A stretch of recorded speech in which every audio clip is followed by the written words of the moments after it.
هموطنان گرامی و عزیز در هر گوشه و کنار دنیا که موقعیت دارید، ما امی لحظه ساعت 5 عصر است. به خاطر از اینکه از ما تقاضای زیادی صورت گرفته بود، ما امروز که یک شنبه است و مطابق با 14 دکبر 2025 عیسوی که ما باید به حیث مبصر و تحلیلگر سیاسی روابط بین المللی حقوق بشر حوادثی که روی داد در روزهای اخیر ایرا به سهمشان برسانم.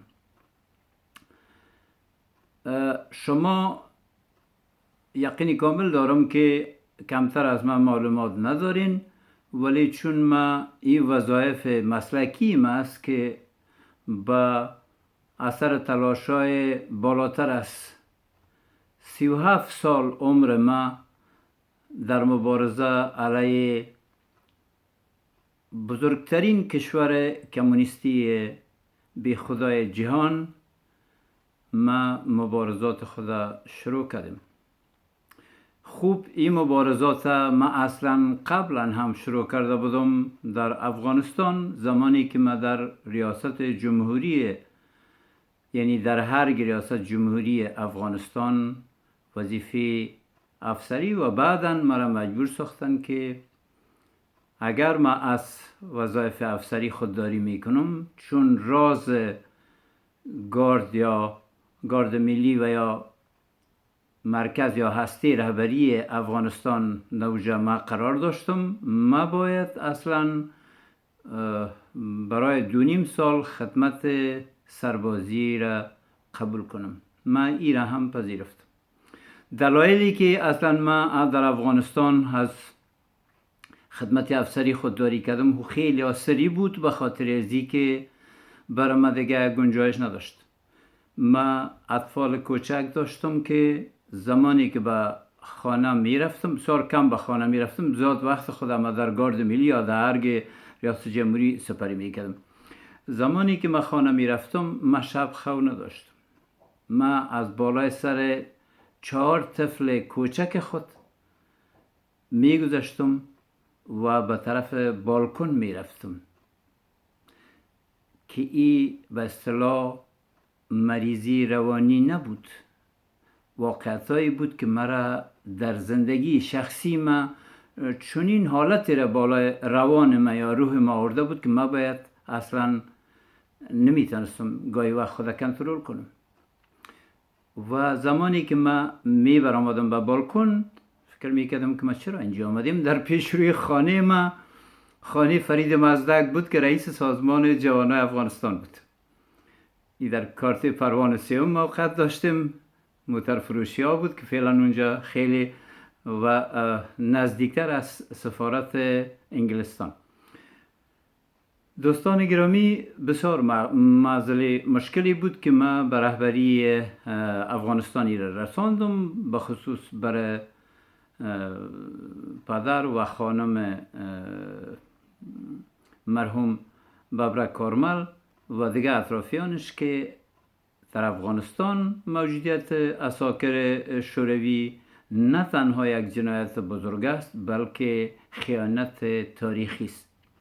این کشور اسلام است، کشوری که اصلا ایده یا مفکوریشان با خداپرستی و دیگه عوامل تنظیم شده، اما امروز اشغال شوروی سابق ایرا در یک حالت دیگه قرار داده.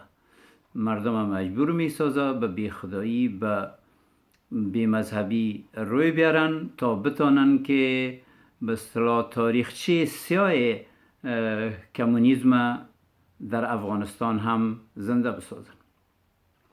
خوب، این مشکل بود و ما چیزایی را یادآور کردم که اعضای خانواده ببرک کارملی را پذیرفتن.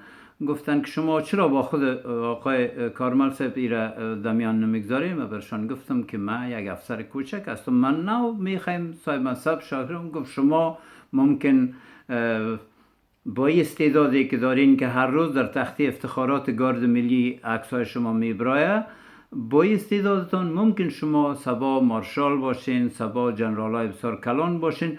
با او خاطر شما میتونین با ببرک کارمل را میان بگذارین که ای چه میگذره در حوادث کشور ما. من برشان گفتم که حوادث خیلی دلخراش است، اونا را من مزاحمت برشان خلق میکنم. من زمانی که شما مرا عزیز تلفن میکنین که ما باید امنیت در 400 بستر اردو بگیرم که ما از 10 تا 50 نفر مرده گمنام میبریم که اصلا مفهوم گمنام بودن در افغانستان عسکر یا افسر یک کلمه کاملا بی خدایی است. ما و باز اینا را یک شدگک ما بالای سرشان میزنیم یا ما خود نمیزنم، افرادی که میرن اوج از میزنن از وظایف دارن نامش مرده گمنام میمونن. این مردای گمنام در خانواده ها سالهای سال است که اینا منتظر آمدن از او هستند. بسیار دردناک است، بسیار کاملا حادثه رنجاور است، ولی تاسف میکنم که من هیچ نوع ندارم استعدادی که ایرا جلوش بگیرم، به خاطر که کشور بیگانه در کشور ما موقعیت دارم. گفت که دیگه کدام چیزا مفتم تاسف میکنم که با این حوادثی که اینجا میبینم، ولی در حوض اوبازی خانه داوود و باغ بالا که در هتل انترکانتیننتال موقع داره، ما افرادی رو میبینیم که با عیش و نوش با دخترای خارجی شرابای بسیار زیاد قیمتی در اونجا بسته روز سپری میکنن که وظایف خیلی کلان دولتی دارن. مشاورین روسی هستن، مشاورین از برلین هستن، مشاورین از پولند هستن، مشاورین از دیگه کشورهای هستن که اینا اصلا هیچ نوع احساس یا درکی در برابر از این ندارن که در امی چندین ساعتی که اینا در حوض اوبازی با دخترای جوان مقبول میگذرانن با شراب و کباب، در همین لحظات در هر قریه به خاطر مرگ یک افسر دولت اشغالگر که بریژنف بود، ما مردمش اتهام نمیزنم، مردم روسیه مردم خیلی خوبی هستن، مردم خیلی با استعداد هستن، مردم خیلی با مبتکر هستن، ولی اونا حسیر حوادث سازمان بی خدای کمونیستی در 2017 شدن. من ایرا به شما یادآوری کنم که برای من گران بود که من برشان ایرا بالاتر از او تحلیل میکردم. میفتم در صورتی که این آدم ششتین در هر قریه 1000 نفر مردم پای دست سر و لباس ها را از درخت ها جمع میکردن و او را میبردن دفن میکردن. برای من امی لحظه قابل تحمل نیست.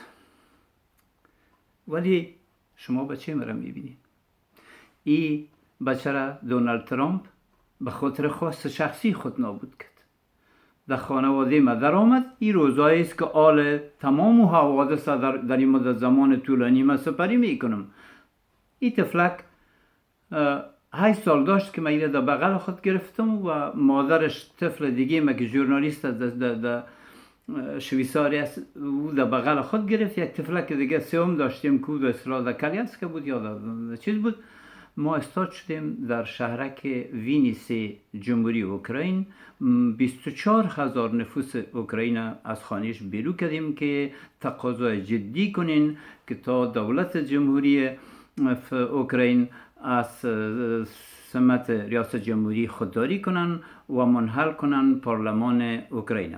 ما این موفقیت کمایی کردیم در 2014. خوب موفقیت ای بود که ما افراد خودم از دست دادم. یک تن از کسانی که از ما به دفاعیم برآمدن که به نام ژوچنکا دیمیان نام داشت، او ادبی آرمنی بود ولی اوکراینی که او پروکرور یا سارنوال ولایت بود.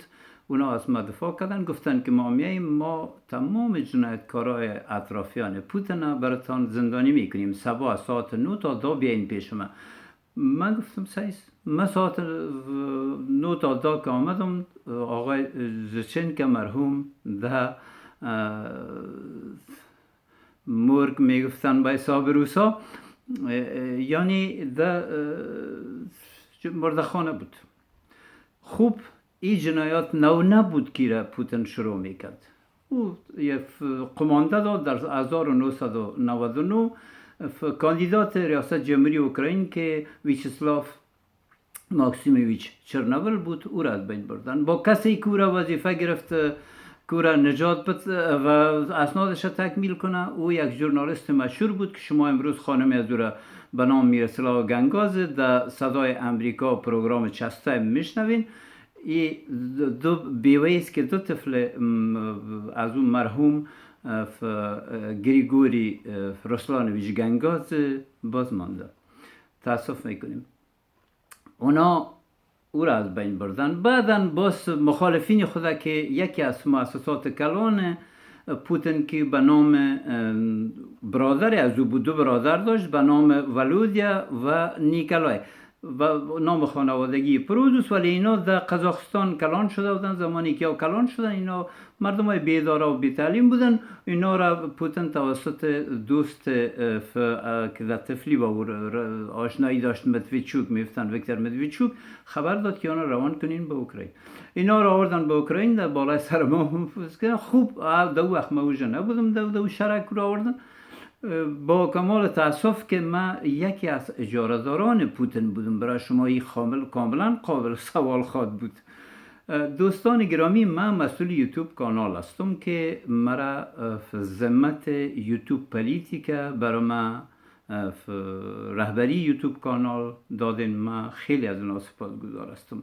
شما که امروز مرا در یک اتاق میبینین یا از برکت از اوناست. اگر نه من تا تاریخ 7 ماه گذشته باید کشته میشدم به یک تاکوی که 3 سال مرا اینجا در حبس به اصطلاح حبس تعلقی قرار داده بودن.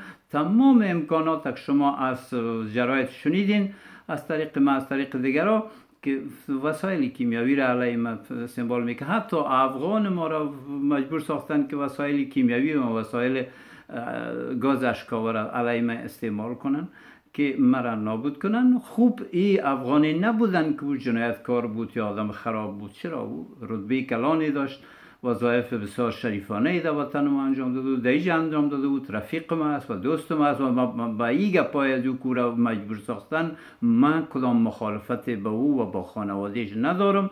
کوشش میکنم که او خدا نبازه که این سازمان های کاملا بی اعتنای مردم کوسوو و آلبانی هستند که با پولندی ها را با خود یک جا کردن، افغان، پاکستانی را، ایرانی را، کردای عراقی را، کردای ترکی را و دیگه افراد با خود یک جا کردین و سازمان های جنایتکار اسلامی را با خود ایجاد کردین در کشور. ما تاسف میکنم که وقت شاید اینجا کم باشه.